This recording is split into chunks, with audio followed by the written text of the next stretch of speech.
Okay, let's dive into some really interesting source material you sent our way. Yeah. It gets into this question that, well, it feels pretty fundamental, maybe even a little uncomfortable. Why would a soul want a body? It's a great question to start this deep dive.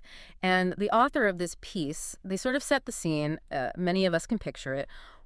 Walking through a graveyard, Right. seeing those headstones, Yeah. just names, dates, lives summed up right there. Yeah. And that observation, that physical marker of a life, that's what sparks the core question in the source. Yeah. Why choose this impermanent, gross, heavy, hurting thing, as the author puts it? Exactly. If you kind of go with the idea of a soul, something beyond just this physical form, why sign up for all? Mm-hmm. Well, all this, Mm-hmm. this fragile, temporary, often painful Mm-hmm. package. Mm-hmm. So our mission here in this deep dive is to unpack the perspective this source offers. What experiences, what kind of understanding does a body uniquely provide? Things a soul, in this non-physical state just couldn't get. And the source jumps right in with a really foundational difference, a core argument. A soul, according to this piece, it can't touch. Right. That's such a concrete starting point, isn't it? For something so abstract. The author immediately grounds it. Mm-hmm. Specific examples, almost visceral ones. Yeah, like a soul can't run its fingers over someone else's hand or feel the skin on their neck or back, that simple contact. Simple but profound. And it goes beyond just, basic physical contact. Yeah. The source talks about the body being the vehicle for things like crippling desire and ecstatic passion. Whoa. Yeah, the author uses really strong language, calls it a madness we call love, describes it as potentially shallow, wild, manic, Why? even compares it quite starkly to smoking crack cocaine, like this temporary, intense rush Okay. that might, maybe melt into something deeper or maybe just burn out. Intense is definitely the word.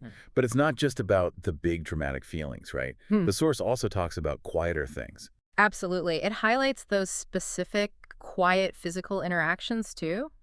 Like, feeling the cadence of reading a favorite book, Oh, yeah. running your fingers over its worn binding, or even just the specific smell of that book you love. Totally get that. Or, Yeah. or like the source says, just feeling the temperature change. Yeah. That crisp coolness in the fall or the heat of the sun on your back. Exactly. Or running your hand through water, that feeling. You need a physical form for that. It lists so many simple things, too. Things we barely notice. Wearing a favorite soft T-shirt, right? Or eating cookie dough, that specific pleasure. Sweating, breathing, crying, dancing. Even just the comfort of someone you care about wrapping an arm around you, kind of matter-of-factly. Yeah. According to this source, these are all unique gifts, you could say, of having a body. Okay, so touch is one big piece. What else? Well, building on that, the source suggests a body enables a completely different relationship with time and emotion. How so? A soul, being timeless, it can't experience a beginning or an end. Ah, okay, so no milestones, no sense of progression or finality. Seems like it.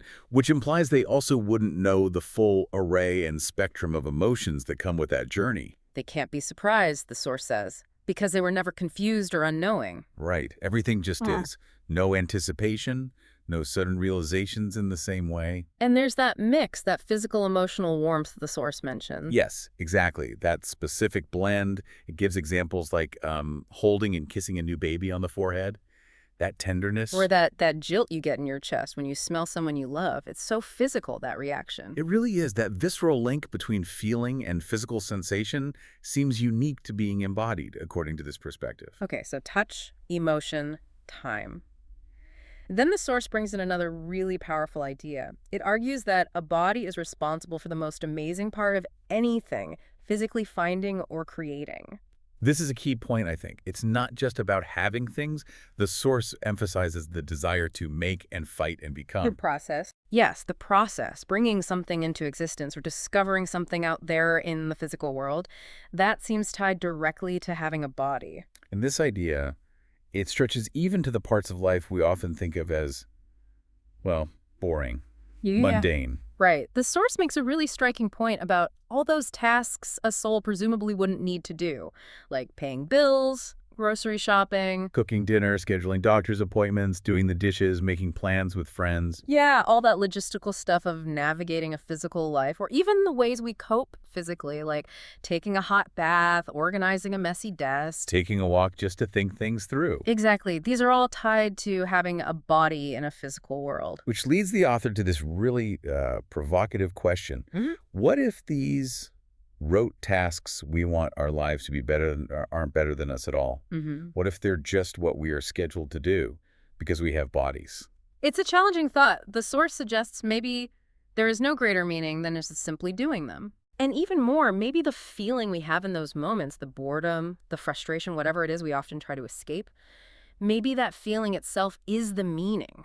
Not the result, like clean dishes, but the actual experience of washing them. That seems to be the idea, not rushing through it, but being present to the feeling of it. Okay, that connects then to another really critical aspect the source gets into.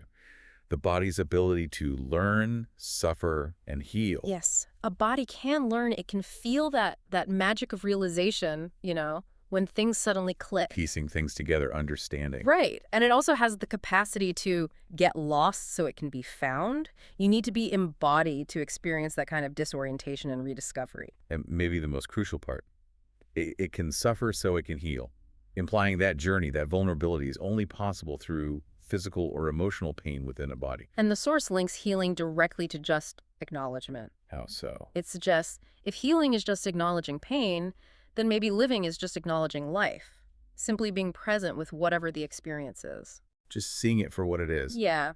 This whole idea of awareness and acknowledgement is really central to the source's view. The author notes how things like, anxieties, frustrations, even really terrible things can cease instantly when we just say them out loud. Giving them voice. Yeah. Acknowledging they're real. Exactly. So the point of things like grieving or mourning or just consciously trying to be present, it isn't necessarily about fixing the feeling. But just being aware. Only so we can just be aware. That's what the source argues. That recognition, simply seeing and acknowledging what is the remedy. It's the only thing we're really supposed to do. That's a big statement. Yeah. Recognition is the remedy. It is. And this ties into the source's perspective on suffering, too. It suggests that the really inescapable kind of suffering, it isn't always the pain itself. What is it then? It's the suffering that comes from avoiding what's in front of us. Resisting reality. Kind of. It's the stuff that follows and haunts us, the source says, until we acknowledge it and are okay with it. Even if being okay with it doesn't make you happy. Exactly. Just accepting its presence. Okay, so pulling these different threads together now, where does that leave us? Well, the central idea the author keeps circling back to is this. A soul wants a body so it can experience things. Right. And that body will fight itself until it makes itself aware. It's like the body is almost programmed, in this view, to seek awareness through all these experiences. Programmed to do what it's meant to do. Take what it needs, feel what it wants to feel. Even as the source says, no matter how dark that seems. That really challenges the idea that we're always supposed to be striving to be better than human, to transcend these messy bits. It does. The source argues that trying to be better than our humanness is actually overlooking the point of the body in the first place. So the choice to be embodied, it wasn't just about chasing happiness. Maybe not just happiness. Maybe it was about choosing the full spectrum of experience instead. The good, the bad, the painful, the boring. All of it. It encourages us to question that constant drive for, linear progress upward towards some ideal state. And instead, maybe just allow ourselves what we choose, including the tough stuff, the mundane stuff like paying the bills and doing the dishes. And just feel it. Acknowledge the feeling in that moment. Yeah.